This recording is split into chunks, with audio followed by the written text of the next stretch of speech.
Assalamualaikum warahmatullahi wabarakatuh. Innal hamdalillah nahmaduhu wa nasta'inuhu wa nastaghfiruh wa na'udzu billahi min shururi anfusina wa min sayyiati a'malina. Man yahdihillahu fala mudhillalah wa man yudlil fala hadiyalah.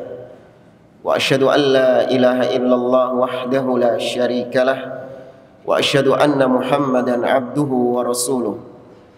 Ya ayyuhalladzina amanu taqullaha haqqa tuqatih wa la tamutunna illa wa antum muslimun. Ya ayyuhan nasu taqu rabbakumul ladzi khalaqakum min nafsin wahidah wa khalaqa minha zawjaha wa batha minhuma rijalan katsiran wa nisaa'a wattaqullaha alladzi tasaaluna bihi wal arham innallaha kana 'alaikum raqiba. Ya ayyuhalladzina amanu taqullaha wa qulu qawlan sadida yuslih lakum a'malakum wa yaghfir lakum dhunubakum wa may yuti'illaha wa rasulahu faqad faza fawzan 'azima amma ba'd. Fa inna asdaqal hadithi kitabullah wa khairal hadi hadi Muhammadin sallallahu alaihi wasallam wa syarrul umuri muhdatsatuha wa kullu muhdatsatin bid'ah wa kullu bid'atin dhalalah wa kullu dhalalatin finnar. Ma'asyiral muslimin, ikhwani fillah wa akhwati rahimani wa rahimakumullah. Kita meneruskan kembali pembahasan kitab Ats-Tsabat 'alal Manhaj yang disampaikan oleh Asy-Syaikh Muhammad bin Umar Bazmul hafizahullah taala. Setelah pada pertemuan yang lalu beliau menyampaikan tentang definisi manhaj, bahwasanya manhaj adalah jalan yang lurus yang setiap muslim dituntut oleh Allah untuk menempuh jalan tersebut. Sebagaimana Allah mengatakan di dalam surah Al-An'am, kata Allah, "Qul hadhihi sabili," atau afwan di dalam surah Yusuf ayat 108 Allah mengatakan, "Qul hadhihi sabili ad'u ila Allah ala basiratin ana wa manittaba'ani." Kata Allah, katakanlah, hadhihi sabili, inilah jalanku. Maksudnya inilah manhajku, inilah metode beragamaku. Ad'u ilallah. Bagaimana metode kita dalam beragama? Yaitu kita mengajak manusia untuk beribadah kepada Allah Subhanahu wa taala, berdakwah di jalan Allah ala basirah, di atas ilmu. Bukan berdakwah tanpa ilmu, tapi di atas ilmu. Ilmunya siapa?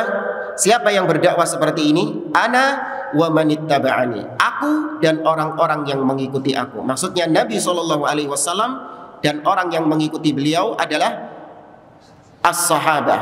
Ini yang dimaksud manhaj, yaitu jalannya Nabi dan para sahabat, metode beragamanya Nabi dan para sahabatnya. Kemudian di pertemuan yang lalu, ini hanya sebagai murajaah, di mana beliau menjelaskan bahwasanya para malaikat mereka senantiasa mengokohkan, meneguhkan orang-orang beriman untuk ats-tsabat, untuk tetap tegar, untuk tetap bertahan di atas jalan yang lurus ini. Allah mengatakan di dalam surah Fussilat ayat yang ke-30, "Innal ladzina qalu rabbunallah thumma istaqamu tatanazzalu alaihimul malaika alla takhafu wa la tahzanu wa abshiru bil jannati allati kuntum tu'adun." Kata Allah, sesungguhnya orang-orang yang mengatakan Rabb kami adalah Allah, kemudian mereka istiqomah, ini mereka bertahan di atas agamanya, bertahan di atas manhajnya, maka malaikat-malaikat akan turun kepada mereka, mengokohkan mereka, yang menguatkan langkah-langkah mereka untuk tetap tegar di atas jalan yang lurus ini. Malaikat mengatakan kepada mereka, "Alla takhafu wa la tahzanu." Jangan kalian sedih, jangan kalian takut.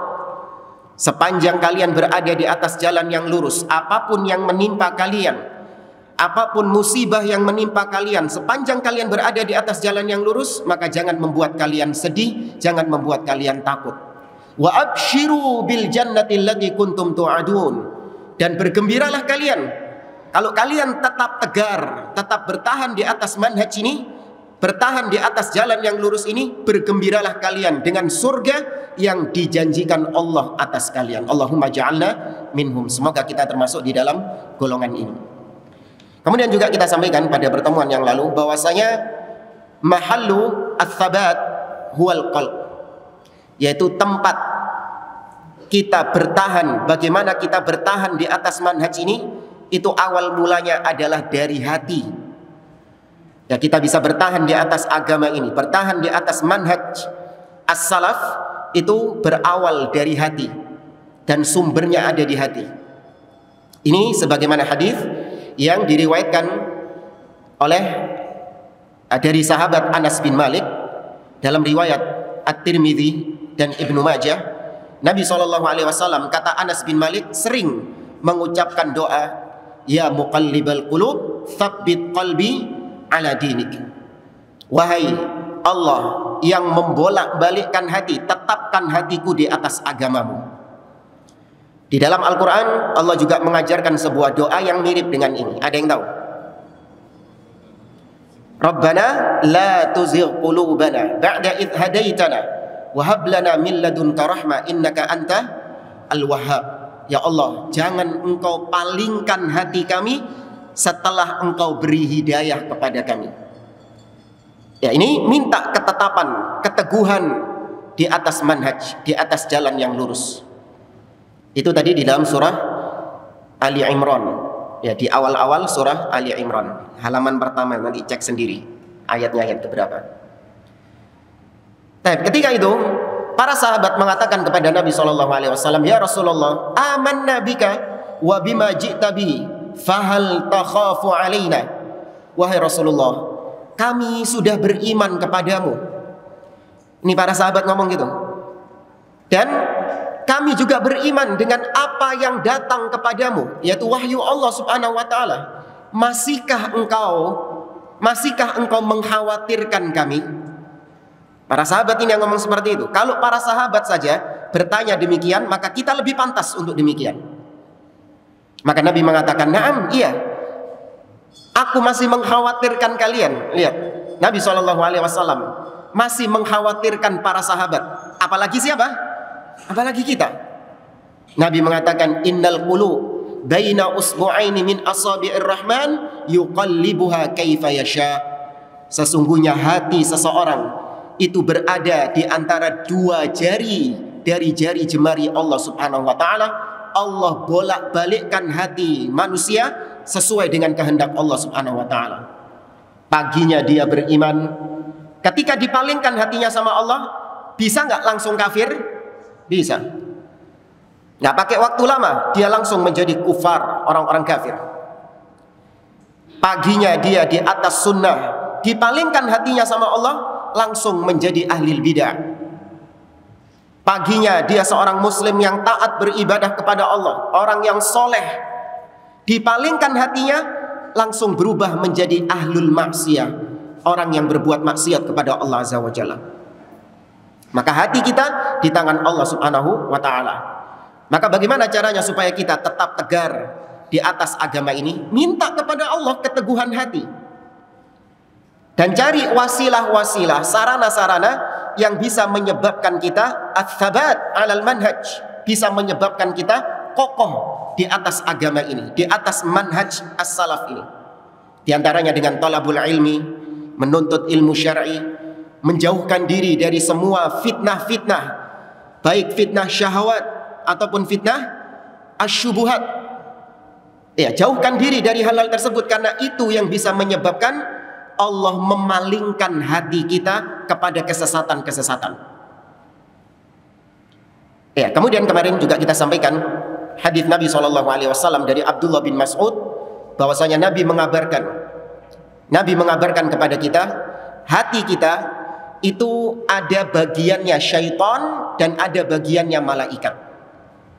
Ya, setiap hati manusia itu ada bagiannya syaitan dan ada bagiannya malaikat, yakni lapaknya setan dan lapaknya malaikat.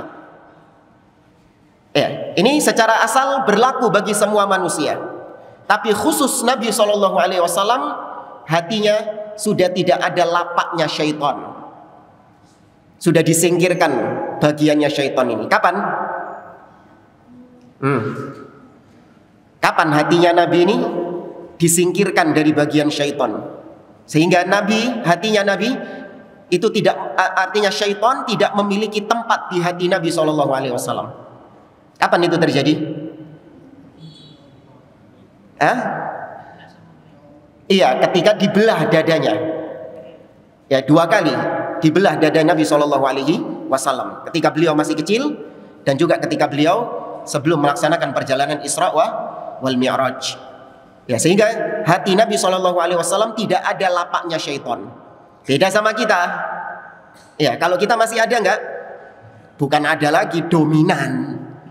Iya, lapaknya setan dominan di dalam hati kita. Wal'iyadzubillah. Baik. Maka bagiannya syaitan itulah yang mengajak manusia untuk berbuat keburukan, mengajak manusia untuk mendustakan kebenaran. Itu dari lapaknya syaitan di dalam hati kita. Adapun bagiannya malaikat, yaitu yang mengajak kita kepada kebaikan-kebaikan, mengajak kita kepada qabulul haq, menerima kebenaran.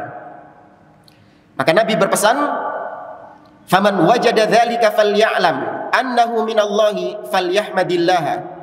Maka barang siapa yang mendapati hatinya itu sering mengajak kepada kebenaran, sering mengajak kepada kebaikan, mudah menerima kebenaran, maka hendaklah dia menyadari bahwa itu dari Allah, dan hendaklah dia memuji Allah atas hal tersebut. Waman wajadal ukhra falyata'awwad billahi minasyaitonir rajim. Tapi kalau kita, masing-masing di antara kita meng-cross check hati kita, kalau ternyata didapati hati kita ini sering mengajak kepada keburukan, susah untuk menerima kebenaran, maka hendaklah dia berta'awud, minta perlindungan kepada Allah dari asyaitan. Ya, kita sampai di sini. Kata Syekh, wal qalbu ma'radun lil fitan. Hati manusia itu adalah tempat sasarannya fitnah. Ya, fitnah di sini jangan diartikan dalam bahasa Indonesia. Kalau fitnah dalam bahasa Indonesia apa? Tuduhan. Ya, enggak, fitnah di sini dalam bahasa Arab artinya adalah yaitu segala sesuatu yang bisa merusak agama seseorang. Ya, segala sesuatu yang bisa merusak agama seseorang. Baik fitnah syubhat ataupun fitnah syahwat. Ya, seorang diuji dengan syahwatnya, baik wanita, harta, ya diuji syahwatnya dia. Itu ujian. Kalau dia tidak menghiraukan fitnah-fitnah tersebut, tidak menghiraukan ujian-ujian tersebut, dia tetap berpegang dengan agama yang lurus, maka dia selamat dari fitnah itu. Demikian juga dengan syubhat. Diuji keimanannya oleh Allah Subhanahu wa taala dengan syubhat-syubhat. Maka kalau dia masih tetap berpegang di atas agama yang lurus, di atas manhaj yang lurus, dia selamat dari ujian-ujian syubhat, kerancu-rancuan dalam beragama, pola pikir yang rusak, ya, sehingga melemahkan akidah seseorang. Maka hati tempatnya fitnah. Sebagaimana datang dalam hadis yang diriwayatkan oleh Imam Muslim, hadisnya panjang, dari Hudzaifah ibnul Yaman. Ya, Hudzaifah ibnul Yaman yang dijuluki sebagai sahibu sirri Rasulullah SAW, yaitu sahabat yang ya banyak mengetahui rahasia-rahasia Nabi SAW. Ya, Hudzaifah lah yang diberikan oleh Nabi bocoran daftar nama-nama orang-orang munafik. Hudzaifah ibnul Yaman yang hanya diberikan bocorannya. Para sahabat yang lain tidak. Ketika Hudzaifah diberikan bocoran tersebut, Umar ibnul Khattab mendatangi Hudzaifah, bertanya kepada Hudzaifah, apakah aku termasuk di antara orang-orang yang disebut oleh Nabi sebagai orang-orang munafik? Sekelas Umar khawatir kalau dirinya jatuh dalam nifaq, jatuh dalam kemunafikan. Tapi ternyata nama Umar ibn Khattab tidak termasuk di dalamnya. Baik. Dikisahkan di sini dari Hudzaifah, kunna inda Umar. Ini kisah ketika Umar ibn Khattab menjadi khalifah. Ya, ini kisah disebutkan ketika Umar ibn Khattab menjadi khalifah. Kata Hudzaifah, suatu ketika kita sedang bersama Umar ibn Khattab. Faqala, maka Umar mengatakan, ayyukum sami'a Rasulullah sallallahu alaihi wasallam yadhkurul fitan. Ini para sahabat-sahabat lagi duduk-duduk. Kemudian Umar bertanya kepada mereka, siapa di antara kalian yang pernah mendengar Nabi sallallahu alaihi wasallam dulu menyebutkan tentang fitnah-fitnah yang terjadi? Ya, ujian-ujian yang akan terjadi. Faqala qaumun nahnu sami'na. Maka orang-orang ketika itu mengatakan, iya, kami mendengarnya dari Nabi sallallahu alaihi wasallam. Faqal, maka Umar menjawab, la'allakum ta'nuna fitnatar rajuli fi ahlihi wa jarihi. Mungkin yang kalian maksud pernah mendengarnya itu cuman sekedar ujian seseorang terhadap keluarganya dan tetangganya. Ya, seorang diuji dengan istrinya, seorang diuji dengan anaknya, seorang diuji dengan tetangganya. Mungkin itu fitnah yang kalian maksud. Maka orang-orang mengatakan ajal, iya, itu yang kita maksud. Kita pernah mendengar itu dari Nabi Shallallahu Alaihi Wasallam. Maka Umar mengatakan, tilka tukaffiruhas salah was-siyamu was-sadaqah. Kalau fitnah-fitnah seperti itu bisa dihilangkan dengan melaksanakan salat, dengan berpuasa, dengan bersedekah. Akan tetapi walakin ayyukum sami'an nabiyya sallallahu alaihi wasallam yadhkurul fitana allati tamuju maujal bahr. Tapi yang saya maksud, siapa di antara kalian yang pernah mendengar Nabi sallallahu alaihi wasallam menyebutkan fitnah yang besar? Ini fitnah-fitnah tadi berupa ujian-ujian rumah tangga, ya, ujian tetangga. Ini fitnah-fitnah yang bentuknya fitnah syahwat. Maka kata Umar, bukan fitnah syahwat, tapi fitnah yang lebih besar daripada itu, yang fitnah ini seperti gelombang ombak yang besar di lautan. Luar biasa ini fitnahnya ini. Orang kalau kena ombak gimana? Munting. Ya, munting. Berarti fitnah ini apabila mengenai seseorang dan dia tidak punya pegangan yang kuat, langsung apa? Munting dia. Ya, terombang-ambing langsung dia. Tapi kalau dia itu kuat seperti apa yang kuat di lautan? Batu ya. Karang. Ya. Kalau dia kuat seperti karang, ombak sebesar apapun tidak menggoyahkan dia. Ya, ujian sebesar apapun tidak menggoyahkan dia. Baik, maka Hudzaifah baru mengatakan kepada Umar, fa askatal qaumu faqultu ana. Ketika itu sahabat-sahabat yang lain pada diam.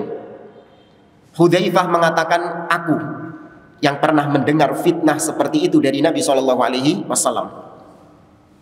Qal, maka Umar mengatakan, ant, benar engkau wahai Hudzaifah?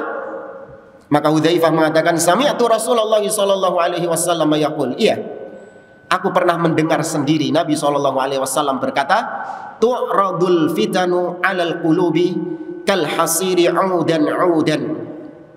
Kata Nabi sallallahu alaihi wasallam, hati manusia, hati seseorang itu akan terpapar dengan fitnah-fitnah, dengan ujian-ujian, sedikit demi sedikit, seperti sulaman, bukan sulam, apa yang biasa dipakai buat tikar ya, tikar itu disulam, bukan disulam, ditenun, dianyam ya, sedikit demi sedikit seperti anyaman tikar ya. Hati seseorang itu akan dipaparkan fitnah-fitnah, diuji dengan berbagai macam fitnah sedikit demi sedikit seperti tenunan tikar. Fa ayyu qalbin ushribaha nukitat fihi nuktatun sauda. Maka hati siapapun yang terkena paparan fitnah ini dan dia menyerap, hatinya itu menyerap fitnah tersebut, maka akan dititikkan di hatinya titik hitam. Datang fitnah lagi, diserap sama hatinya, titik hitam lagi. Datang fitnah, diserap sama hatinya, titik hitam lagi, dan seterusnya. Wa ayyu qalbin ankaraha nukitat fihi nuktatun bayda. Tapi ada hati manusia yang ketika dipaparkan fitnah tapi dia tidak menyerapnya, ditolak sama dia, diingkari fitnah-fitnah tersebut. Berarti dia masih tetap di atas agamanya. Iya, gak diladeni itu, gak terombang-ambing dengan fitnah-fitnah tersebut. Kemudian kata beliau, hatta tasira ala qalbaini ala abyad mithlis safa fala tadurruhu fitnatun ma damatis samawati wal ard. Maka hati seseorang itu ada dua modelnya. Yang pertama, hati yang putih bersih. Hati yang putih bersih dan hati yang sangat kuat, yang sangat kokoh seperti batu. Tidak membahayakan hati ini. Fitnah apapun yang melanda, ombak sebagaimanapun besarnya, tidak menggoyahkan hati ini. Tetap putih bersih dan kokoh sepanjang bumi dan langit masih ada, yaitu sampai hari kiamat tetap kokoh dia. Sedangkan model hati yang kedua, wal akhar aswadu murbadda kalquzi mujakhian la ya'rifu ma'rufan wala yunkiru munkaran illa ma ushriba min hawa. Model yang kedua adalah hati yang hitam pekat. Ya, hati yang hitam pekat. Koyok ngisore dandang. Ya, ngisore wajan itu. Wireng pekat. Ya, hati yang sudah menghitam pekat, ibarat kata beliau seperti gelas yang dibalik. Ya, kalau sudah gelas ini dibalik, maka tidak ada air yang bisa masuk ke sana. Tidak ada hidayah yang bisa masuk ke sana. Maka itu menyebabkan dia tidak mengingkari yang mungkar dan juga tidak melihat kebenaran sebagai al-haq. Bahkan sebaliknya, al-haq dikatakan sebagai batil, yang batil dikatakan sebagai al-haq. Yang penting kata beliau, illa ma ushriba min hawa, sepanjang hawa nafsunya cocok, maka dia akan berjalan sesuai dengan hawa nafsunya itu. Ya. Barometernya itu adalah hawa nafsunya. Apa yang dipandang baik sama hawa nafsunya, maka dikatakan hak. Dan apa yang diingkari sama hawa nafsunya dikatakan sebagai batil. Ini fitnah luar biasa, ujian luar biasa. Maka Hudzaifah kemudian mengatakan, wa haddathtuhu anna bainaka wa bainaha baban mughlaqan yushiku ayyuksar. Kata Hudzaifah kepada Umar, wahai Umar, aku menceritakan seperti ini dan aku kabarkan kepada engkau bahwa antara dirimu dengan fitnah yang sedang saya maksud itu ada pemisah berupa pintu. Jadi antara Umar dengan fitnah ini, dengan ujian yang tadi seperti ombak yang besar, itu ada penghalangnya berupa pintu. Dan pintu ini nanti akan dirusak, didobrak. Ya. Berarti selama zamannya Umar ibn Khattab, itu kaum muslimin masih di atas akidah yang lurus, masih di atas manhaj yang lurus, masih belum tercemari dengan noda-noda bid'ah, belum tercemari dengan kesesatan-kesesatan ahli bid'ah. Ternyata pintu yang dimaksud ini, ditanya sama Umar ibn Khattab, akasron falau annahu futiha la'allahu kana yu'ad. Loh, kok pintunya didobrak? Kata Umar, lah rusak lah. Kenapa pintunya nggak dibuka saja? Kan kalau dibuka enak bisa ditutup lagi. Paham ya? Kenapa kok didobrak pintu tersebut? Sehingga fitnah-fitnah ini masuk terus ke umat Islam. Paham nggak? Kalau pintu sudah rusak, kalau kita di kamar itu, kalau pintu sudah rusak, nggak bisa ditutup lagi, nyamuk mlebu nggak? Nyamuk masuk. Kenapa nggak dibuka pelan-pelan saja pintunya? Kalau memang dibuka nanti bisa ditutup lagi.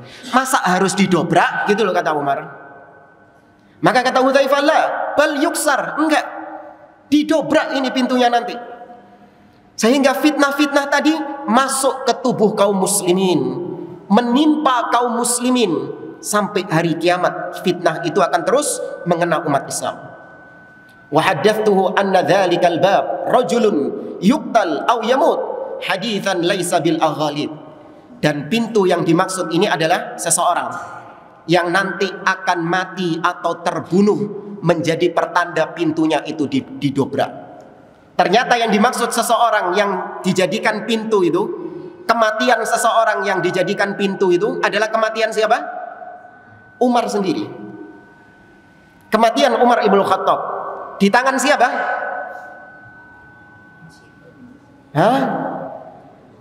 Abu Lu'lu'ah al-Majusi. Ya, di tangan seorang Majusi, Abu Lu'lu'ah, yang sekarang dijuluki oleh orang-orang Syiah sebagai Baba Syuja'uddin, yaitu bapaknya orang yang pemberani. Padahal pengecut, membunuh Umar ketika kapan? Ketika sholat. Ya, tapi kata orang-orang Syiah, ini ya bapaknya orang-orang pemberani. Baik, maka benar kata Nabi SAW, dan ini termasuk di antara nubuah, termasuk di antara kenabian, tanda-tanda kenabian Nabi SAW. Sejak wafatnya Umar ibn Khattab muncul fitnah-fitnah tersebut. Di zaman kekhalifahan Utsman bin Affan muncul kelompok atau gerakan Sabaiyah, dipelopori oleh siapa? Abdullah bin Saba al-Yahudi, sampai berujung pada gugurnya siapa? Utsman bin Affan. Gerakan Sabaiyah ini yang mendemo Utsman bin Affan. Di demo itu kediamannya Utsman bin Affan, demo pertama kali di dalam Islam. Yang bilang demo itu ya demonstrasi itu adalah bagian dari Islam, membela Islam, aksi bela Islam. Lah, demonstrasi adalah sunnahnya Abdullah bin Saba. Itu demonstrasi pertama di dalam Islam. Jangan tertipu dengan demo-demo dengan embel-embel Islam. Nggak ada. Itu sama seperti khomer Islami, zina Islami, podo kayak gitu. Bukan dari Islam tapi dikasih embel-embel Islam. Maka dalam Islam tidak ada namanya demonstrasi di dalam Islam. Ya, itu sunnahnya Abdullah bin Saba al-Yahudi. Meskipun dibungkus dengan bungkus-bungkus Islami, tetap itu adalah warisannya Abdullah bin Saba. Baca sejarah. Di demo Utsman bin Affan sampai berujung pada kematian beliau radhiyallahu taala anhu. Maka itu fitnah yang dimaksud oleh Hudzaifah ibnul Yaman dari Nabi SAW. Didobrak pintunya, rusak, sehingga masuk ke dalam umat Islam berbagai macam syubhat-syubhat, berbagai macam pemikiran-pemikiran yang menyimpang, berbagai macam bid'ah-bid'ah di dalam agama. Masuk nggak ke dalam tubuh kaum muslimin? Masuk hattal an, sampai sekarang terus, karena pintunya sudah rusak. Kaiso antum dandani misan. Iya, karena itu sudah termasuk di antara ya, informasi Nabi SAW, pintu tersebut sudah rusak. Iya. Maka ketika seorang sadar bahwa pintu masuknya fitnah-fitnah, masuknya syubhat-syubhat, itu terus akan masuk ke dalam tubuh kaum muslimin, ombak-ombak itu akan terus datang. Maka yang dilakukan sama seseorang apa? Kalau nggak bisa menghentikan ombak ini, memperkuat dirinya. Iya, memperkuat dirinya. Antum nggak bisa membendung ombak-ombak ini, nggak bisa. Supaya ombak ini tidak kena sama kita, maka kita bendung ini. Nggak. Antum yang harus mengokohkan diri antum. Kita yang harus mengokohkan diri kita, mengokohkan iman kita, mengokohkan agama kita, mengokohkan manhaj kita, sehingga tidak terombang-ambing dengan ombak tersebut. Tidak montang-manting dengan ombak tersebut. Wadih ya ikhwan? Permisalannya jelas nggak gambaran seperti ini? Ya. Maka dari sini kita tahu pentingnya ats-tsabat 'alal manhaj, bertahan di atas manhaj, karena fitnahnya sangat luar biasa. Kurang berapa menit, Bu? Masih lama. Baik, kita lanjutkan. Ahamiyatus tsabat 'alad din. Urgensi ats-tsabat 'alad din. Urgensi untuk kita bertahan di atas agama ini. Apa pentingnya kita bertahan di atas agama ini? Kata beliau, "Ats-tsabat 'alad din min wasaya al-anbiya'i." Bertahan di atas agama itu termasuk wasiatnya para nabi. Ya, termasuk di antara wasiat-wasiatnya para nabi dan rasul. Ini sebagaimana firman Allah di dalam surah Al-Baqarah ayat 132. Allah mengatakan wa wassa biha Ibrahimu banihi wa Yaqub ya baniya innallaha astafa lakumuddin fala tamutunna illa wa antum muslimun. Kata Allah Subhanahu wa taala, dan Nabi Ibrahim berwasiat kepada anak-anaknya, sebagaimana juga Nabi Yaqub berwasiat kepada anak-anaknya. Apa wasiatnya? Innallaha astafa lakumuddin, sesungguhnya Allah telah memilihkan agama ini bagi kalian. Fala tamutunna illa wa antum muslimun, maka jangan kalian mati kecuali dalam keadaan berserah diri. Kecuali dalam keadaan berserah diri. Apa bedanya berserah diri dengan menyerah? Apa bedanya? Islam itu diartikan dengan berserah diri. Apa bedanya dengan menyerah? Surrender, menyerah. Bisa nggak diartikan dengan menyerah? Berserah diri kepada Allah sama menyerah kepada Allah. Apa bedanya? Kalau menyerah itu keterpaksaan. Dia nggak suka, nggak seneng dia itu, tapi terpaksa, kepeksa, ya wis. Beda dengan berserah diri. Kalau berserah diri ini, yaitu dengan kerelaan hati, dengan kecintaan dan pengagungan kepada yang dia serahkan itu. Paham bedanya ya? Makanya Islam itu artinya berserah diri. Dan secara asal semua makhluk, baik mukmin ataupun kafir, semuanya dikatakan muslim, berserah diri secara bahasa. Ini sebagaimana yang Allah firmankan, walahu aslama man fis samawati wal ardi tau'an wa karha. Dan semua makhluk yang ada di langit dan di bumi tanpa terkecuali, berarti termasuk orang-orang kafir di dalamnya, mereka semua aslama, berserah diri kepada Allah Subhanahu wa taala. Tapi ada dua model berserah dirinya. Tau'an wa karha. Ada yang berserah diri karena memang dia taat kepada Allah Subhanahu wa taala, dan ada yang berserah diri karena kepeksa, karena terpaksa dia berserah diri. Dua-duanya dikatakan berserah diri kepada Allah Subhanahu wa taala. Tapi yang satu terpaksa berserah diri, yaitu dengan takdir-takdir Allah. Orang kafir bisa nggak menghindar dari takdir Allah? Ketika misalnya Allah mentakdirkan fulan, si kafir ini, hari ini dia kecelakaan, isok ngeles gak? Gak isok. Tunduk nggak dia sama Allah? Pasrah nggak dia sama Allah? Pasrah, berserah diri dia. Tapi karhan, ya kepeksa. Beda sama muslim. Kalau muslim tunduknya kepada Allah bukan hanya dari sisi takdir, tapi dari sisi syar'i, dari sisi syariat. Ketika Allah memerintahkan untuk beribadah kepadanya, untuk sholat, untuk puasa, maka seorang muslim ini melaksanakannya dengan kepeksa atau dengan ketaatan? Dengan ketaatan. Ada yang kepeksa gitu? Kan dikasih pilihan antum. Loh, bener nggak? Tadi antum sholat maghrib di sini, apakah itu dipaksa sama Allah? Saya tadi sore-sore itu lagi enak-enak ngopi, kok moro-moro awak gerak dewe nang masjid dadakno. Dipaksa saya sama Allah, tahu-tahu sholat di masjid sini, gitu? Enggak. Anda diberi pilihan. Mau melanjutkan santai-santai di rumah, silahkan. Mau menjawab panggilan Allah, datang ke masjid, silahkan. Ya, diberi pilihan dengan konsekuensi masing-masing dari dua pilihan tersebut. Baik. Maka ats-tsabat 'ala din, bertahan di atas agama ini, termasuk di antara wasiatnya, wejangannya para nabi dan rasul. Ini 18:34. Iya. 34 36. Baik. Kemudian kata beliau, wa huwa hidayatus siratil mustaqim allati 'allamana Allahu an nas'alahu iyyaha fi du'aina wa salatina. Bertahan di atas agama ini itu adalah berupa hidayah. Kita bisa bertahan di atas agama ini, hidayah di atas jalan yang lurus, as-siratal mustaqim. Yang mana Allah Subhanahu wa taala mengajarkan kepada kita untuk kita senantiasa minta hidayah, minta as-sabat, bertahan di atas manhaj. Allah perintahkan kita untuk membacanya di setiap sholat kita. Apa nih maksud?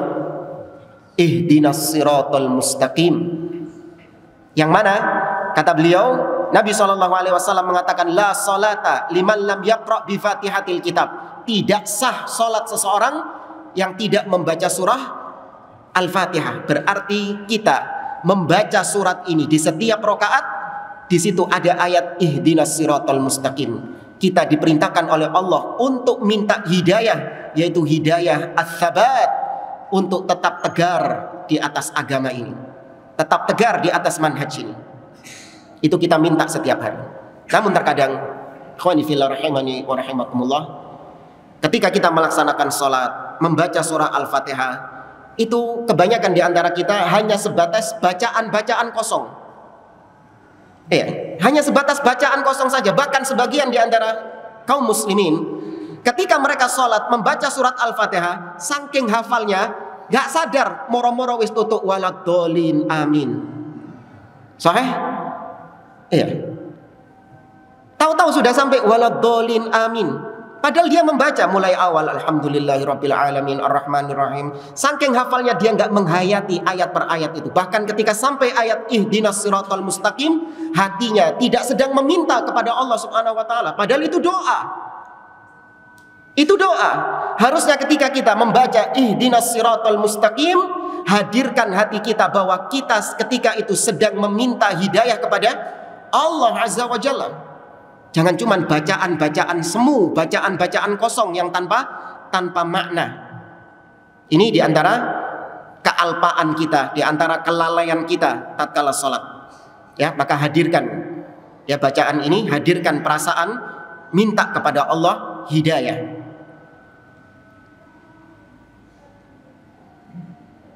Kemudian kata beliau, wal hidayat salasatu anwa'.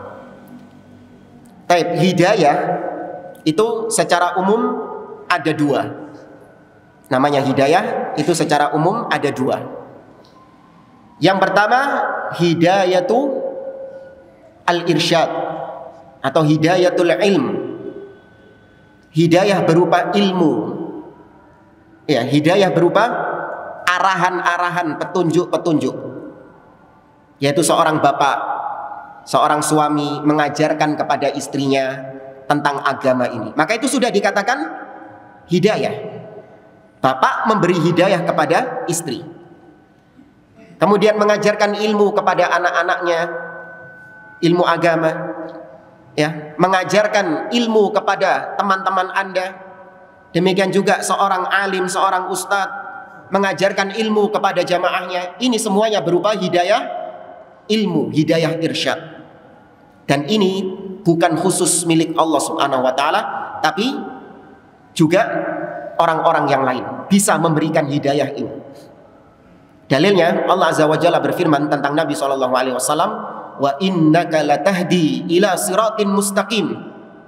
Dan sesungguhnya engkau wahai Muhammad benar-benar memberikan hidayah kepada manusia ke jalan yang lurus. Berarti Nabi bisa ngasih hidayah? Iya, Nabi bisa ngasih hidayah. Tapi cuma sebatas apa? Ilmu. Hanya sebatas ilmu saja. Kemudian jenis yang kedua, hidayah itu berupa taufik. Ya, hidayah berupa taufik. Nah, hidayah taufik ini itu baru didapatkan oleh seseorang setelah dia mendapatkan hidayah al-irsyad, hidayah ilmu. Apa hidayah taufik? Yaitu Allah memberikan taufik kepada orang tersebut untuk bisa memahami hidayah ilmu, kemudian menerimanya, kemudian mengamalkannya, dan kemudian bertahan di atasnya. Itu semua butuh taufik dari Allah Subhanahu wa taala. Dan dari sini Nabi SAW itu tidak bisa memberikan hidayah taufik kepada pamannya. Siapa? Abu Thalib. Padahal Nabi terus memberikan hidayah ilmu kepada pamannya. Bahkan sampai ketika mau matinya, Abu Thalib tetap diberikan hidayah ilmu oleh Nabi SAW. Tetap diajak oleh Nabi untuk masuk ke dalam Islam. Nabi mengatakan kepada pamannya, ya ammi, qul la ilaha illallah kalimatan uhajju laka biha indallahi yaumal qiyamah. Wahai pamanku, ucapkan la ilaha illallah. Satu kalimat saja yang apabila kau ucapkan, maka akan aku jadikan sebagai hal yang bisa membelamu di hadapan Allah di hari kiamat. Itu hidayah apa itu? Ilmu, hidayah irsyad. Tapi ternyata Abu Thalib tidak mendapatkan hidayah taufik. Karenanya Allah mengatakan kepada Nabi, dan ini diabadikan di dalam Al-Quran, innaka la tahdi man ahbabta walakinnallaha yahdi man yasha. Wahai Muhammad, kau tidak bisa memberikan hidayah kepada siapapun yang kau cintai, namun Allah yang bisa memberikan hidayah kepada siapa yang Allah kehendaki. Hidayah apa ini? Hidayah taufik. Ya, hidayah taufik ada tingkatannya. Yang pertama adalah al-fahm, yaitu orang itu diberi hidayah taufik berupa paham dengan ilmu yang disampaikan. Ya, ketika orang mungkin mendengarkan pengajian, itu dia sedang mendapatkan hidayah apa dulu tadi?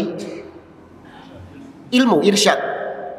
Nah, apakah setiap orang yang dengarkan pengajian paham dengan apa yang disampaikan? Tidak.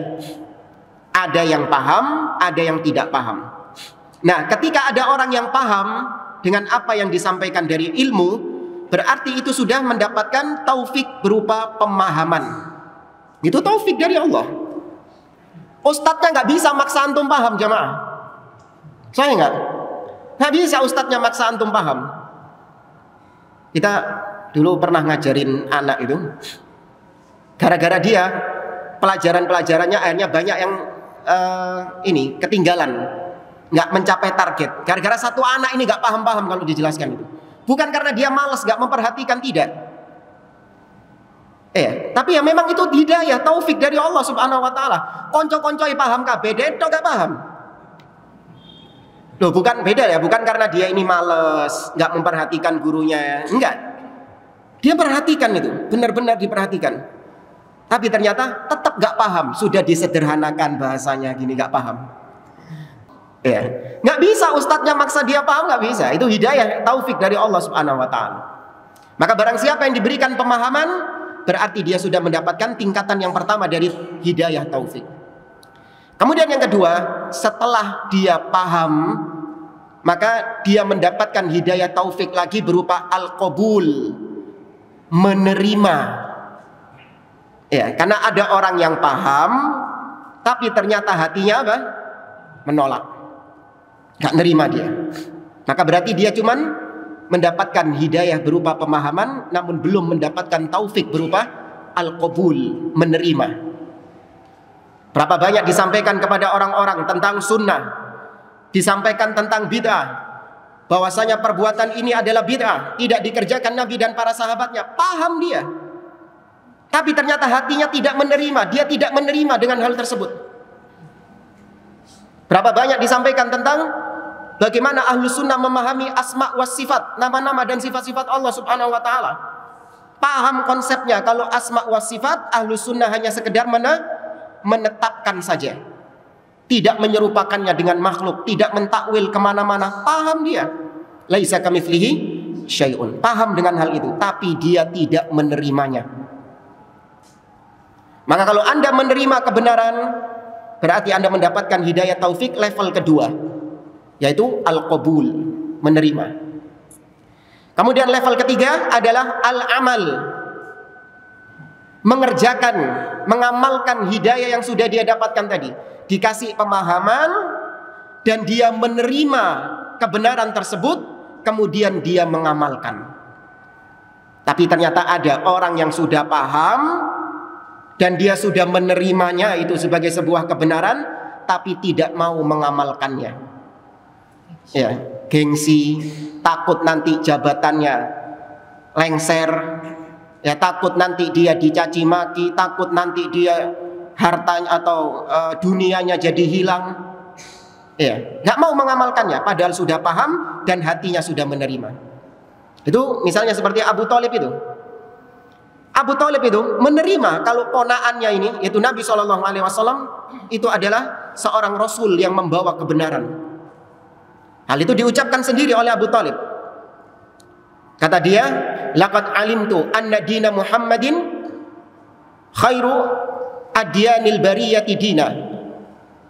Sungguh aku telah mengetahui, dan dia menerima itu, bahwa agamanya Muhammad adalah sebaik-baik agama manusia sekarang ini.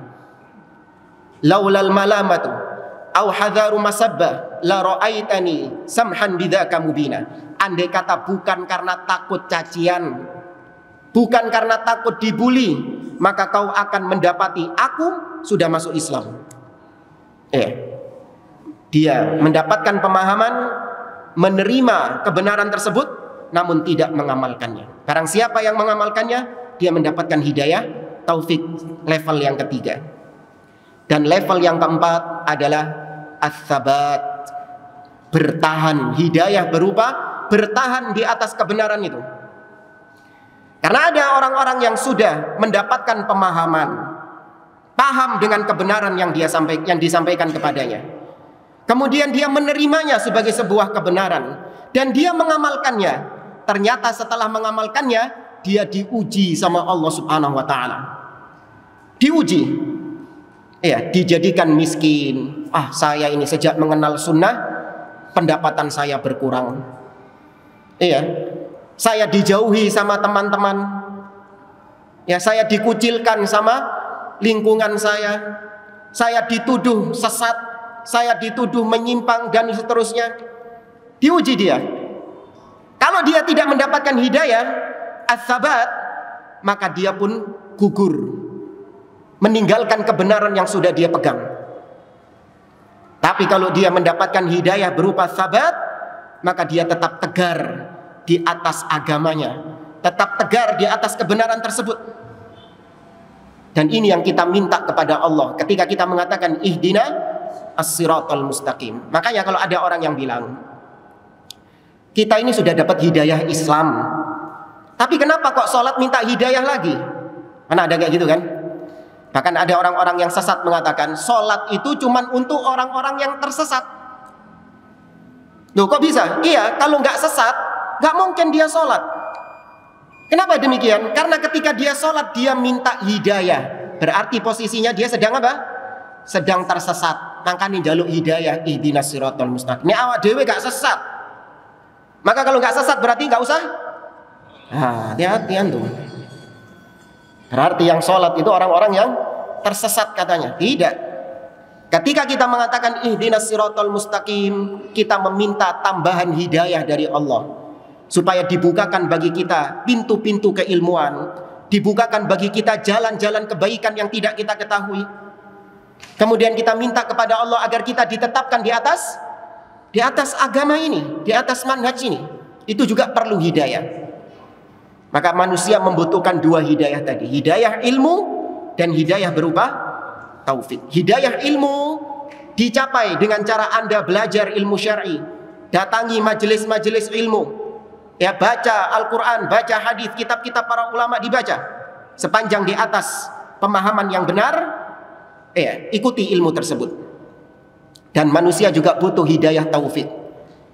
Bagaimana cara mendapatkan hidayah taufik? Berdoa kepada Allah, ya muqallibal qulub tsabbit qalbi ala dinik, ihdinas siratal mustaqim, Rabbana la tuzigh qulubana ba'da idh hadaitana, wa hakadha.